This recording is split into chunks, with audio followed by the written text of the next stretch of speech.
নিজের সবটুকু যার জন্য ত্যাগ করছেন, সেও কিন্তু একদিন বলবেই, কেন করেছিলে? আমি কি করতে বলেছিলাম? সমস্ত সমস্যায় তার পাশে থাকার পরেও একদিন কিন্তু শুনতে হবেই, আমার সমস্যা আমিই মিটিয়ে নিতে পারতাম, তুমি না থাকলেও চলতো। তার সমস্ত হারিয়ে যাওয়া সম্পর্ককে চেষ্টা করে তার কাছে ফিরিয়ে দেওয়ার পরও কিন্তু আচমকা সে বলবে, আপনিই নাকি তাকে একা করে দিতে চান। একটা দিন নিজের মতো চাইলেও ব্যস্ততার অজুহাতে সে দাঁড়াবে প্রাচীরের মতো। আসলে অনুভূতিগুলো মরে গেলে রয়ে যায় শুধু যুক্তি আর তর্কের পাহাড়।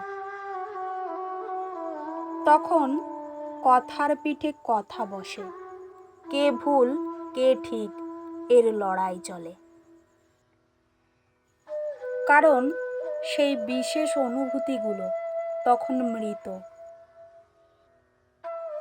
তাই যার জন্য সবটুকু ছাড়ছেন, সেও একদিন বলবে স্বার্থপর।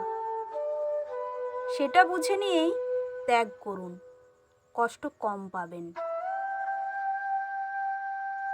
কারণ আমরা মুখে যতই বলি এক্সপেকটেশন রাখি না, আসলে ভিতরে ভিতরে কিছু চাওয়া তো রয়েই যায়।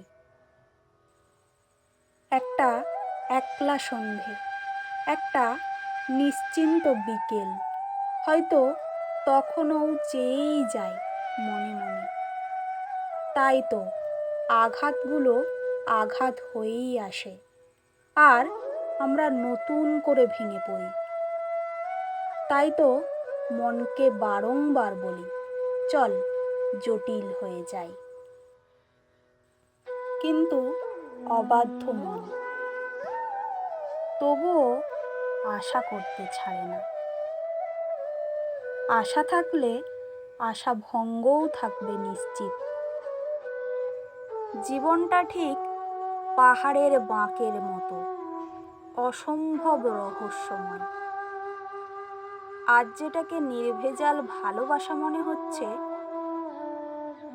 কাল সেটাকেই মনে হয় শুধুই বোঝাপড়া।